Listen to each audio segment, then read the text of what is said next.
I'm really sorry. I guess the Wi-Fi dropped and I got, cut. So I hope I'll just rehash the entire topic till people who were live with me will join back in. I'm really sorry for this inconvenience, but the network can't do anything much about it. Yeah. So we were talking about kidney stones or renal stones, and couple of you had asked me questions. Now I'm really I'll have to go back and answer them on video, but in the comment section. But let me continue. So what we were doing is we were talking about kidney stones. Kidney stones, we talked about how they are formed, about how they get formed in the kidney cells, nephrons, and then they are thrown into the urinary system. And then how they go and obstruct at the two junctions and they start causing pain. We also did different types of stones. There are 5 types of stones we did. They are pure homogeneous stones, which are struvite, or we did cystine, struvite, and we also found about the other kinds. So calcium oxalate, calcium phosphate are the ones which are combination heterogeneous stones. We also found about struvite, uric acid, and cystine stones, which are homogeneous of one nature. Okay, so we did the types of stones. Then we also did the causes of stones. So people with concentrated urine, people who dehydrate very easily due to preconceived conditions like low BP, climatic conditions in humid temperate climates like Goa, Maharashtra, and Karnataka. When urine lacks the inhibitors, when citrates are not present in your body, even then you can get kidney stones. Nutritional factors, metabolic disorders, when your diet is high in sodium and also when it is high in animal proteins, you are more predisposed to getting stones, is what we discussed so far. People who consume less water also, and we also said that so this is what we discussed. We also discussed on how to diagnose kidney stones. So we said an abdominal sonography, a urine analysis, and a blood analysis. Also, by looking at the kind of stones that have been passed, we would know the type of stones, where the stones are, and then we discuss the treatment. So the generalized treatment that we were discussing is hydration. So consuming a lot of fluids. Hello Rupali, good to have you. Thank you. Great choice of topic, she says. Yes, it's a very common topic and it was chosen by the audience, so I had to address this topic. Okay, consumption of citrate foods. Now coming back to the foods, I'm going to give you a list of foods which cause stones and a list of foods which will help in reduction of stones. Also, we will debunk a lot of myths about kidney stones. Okay. Then we said the other treatment methods were lithotripsy, also ureteroscopy, and tunnel surgery. Now, along with a few lifestyle changes, if you incorporate those lifestyle changes, then there are less chances of you getting kidney stones. So what are those lifestyle changes? Sleeping early, being active, and consuming limited amount of animal protein and hydrating very well. So these are the lifestyle changes.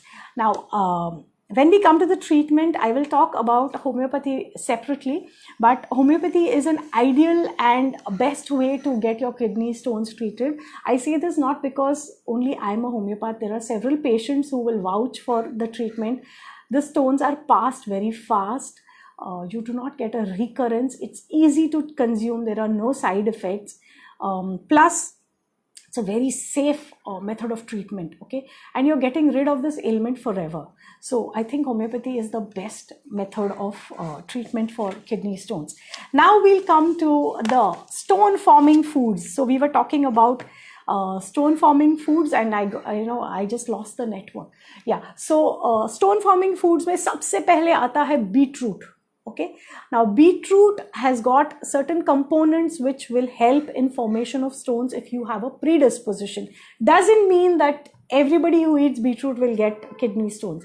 If you have a predisposition, if your water consumption is less, and if you consume a lot of beetroot, then there are chances of you getting kidney stones. Okay.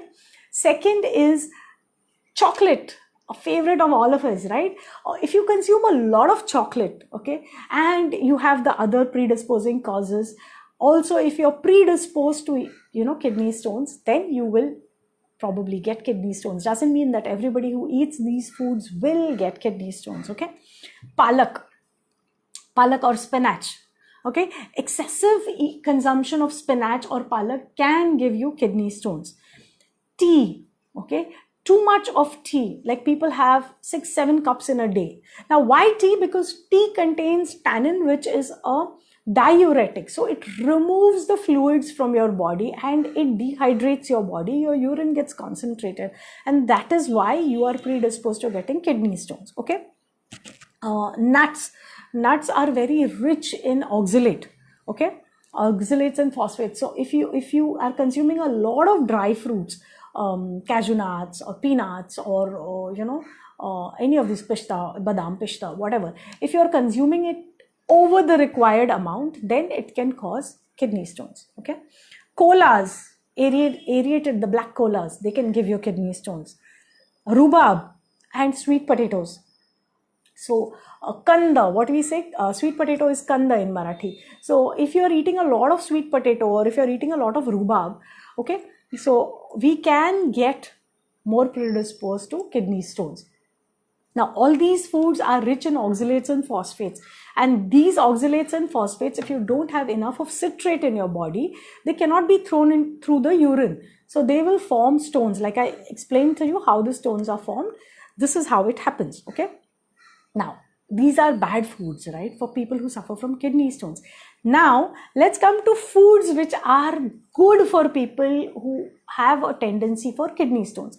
Now, what are these foods? Okay, so these foods are lemons, oranges, mosambi, grapefruit, okay, apple cider vinegar, cranberry juice, okay, and surprisingly, food which is rich in calcium. Okay, so these are stone breakers or citrate foods, citrate rich foods.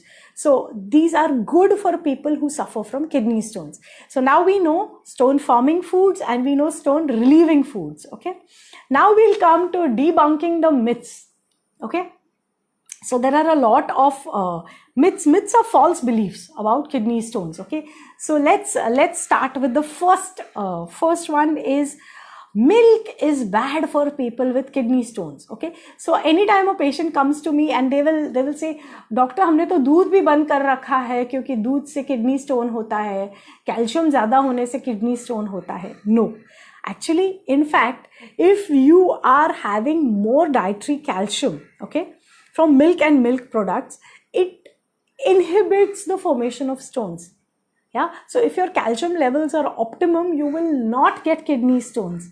So if you've stopped calcium because you think calcium is going to give you kidney stones, please start having calcium in your food. Okay. Now, second one is if you have a lot of beer, okay, you will not get kidney stones. Okay. Now, to some extent, I'm sure many of you will be happy when I say this. Within limits, if you have beer, it does cause flushing of your kidneys.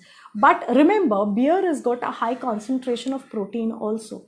Again, if you have it in excessive quantities or too much over the limit which is required, it could cause harm rather than help.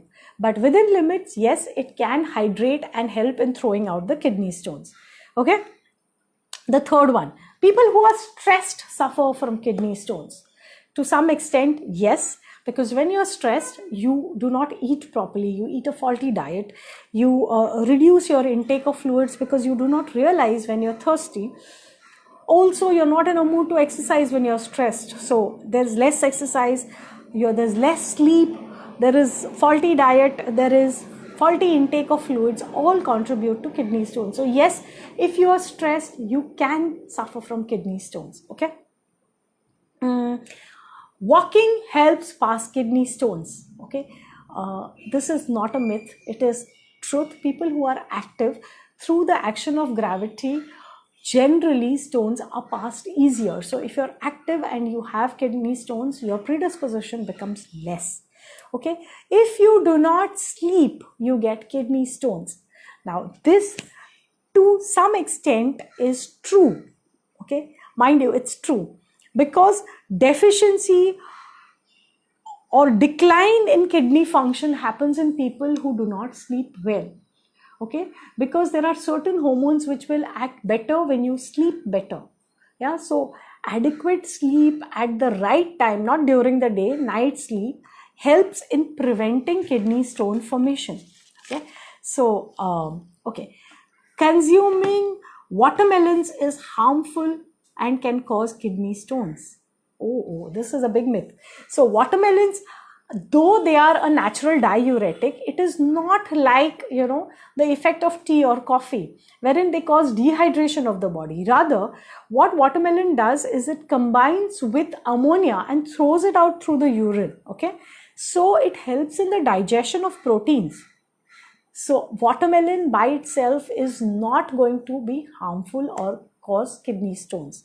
So these were a few myths that I debunked with regards to kidney stones. You can start asking your questions. Okay. Now I will also address the few questions that I had got yesterday. And the questions were, I had kidney stones. So this is a lady called Vinona. Vinona, I hope you are watching. Okay. I had kidney stones and I got them surgically removed, but they keep coming back. Is there a permanent cure? Can homeopathy help? Okay. Yes, Vinona. Generally, it is found that if you surgically remove a kidney stone, chances of recurrence within the next 4 years are always seen. Okay, so yes, homeopathy does help in solving this recurrence ka problem. It also helps in removing the tendency for kidney stones. So yes, get in touch with a good homeopath. If you want, you can get in touch with me also. You already have pinged me, you have my contacts. And if it is feasible and possible, I would love to treat you. Yeah. The next question is, the next question I have here is, if I have gallstones, does it mean I will get kidney stones too? Okay. Does homeopathy cure gallstones? Okay. So this is a slightly different question. Gallstones are gallbladder stones.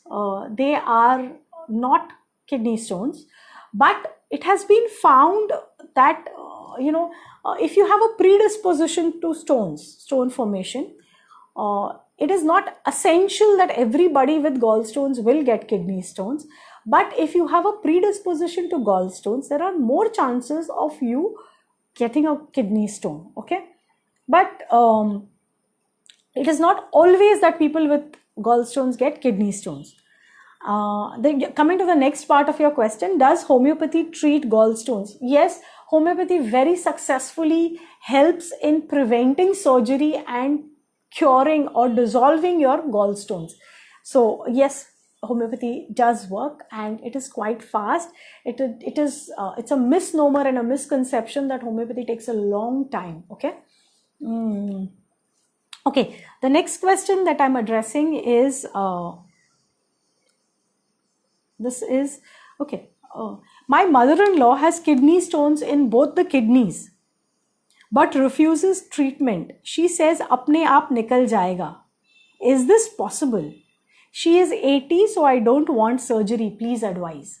Okay. So this lady is asking for her mother-in-law. She says she's 80 years old and she doesn't want to go in for surgery.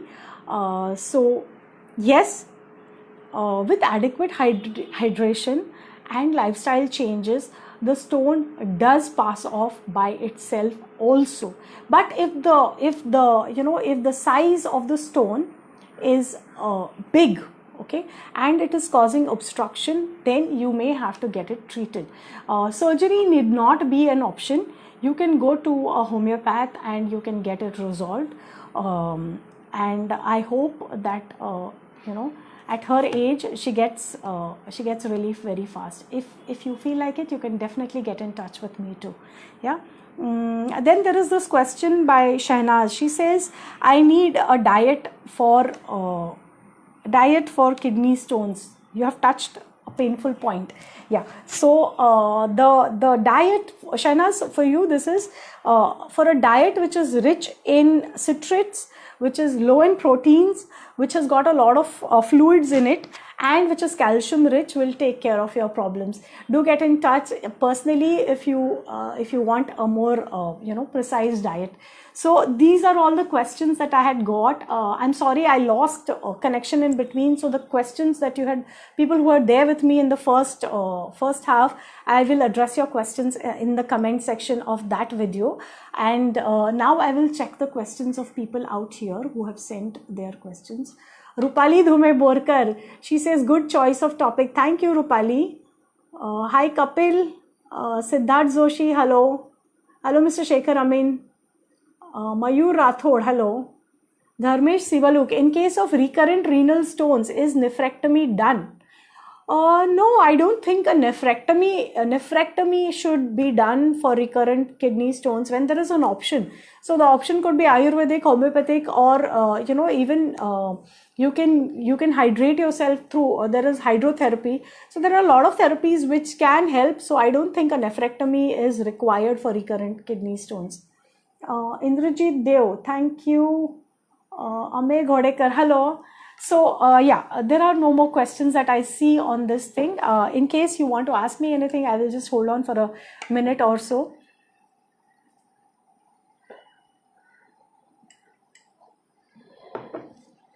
So we were discussing renal stones, which is a really kidney stones or renal stones, which is a painful issue. We have come to the end of this session. Please keep your love coming, send your questions, and I will definitely address them. Lots of love. Bye-bye.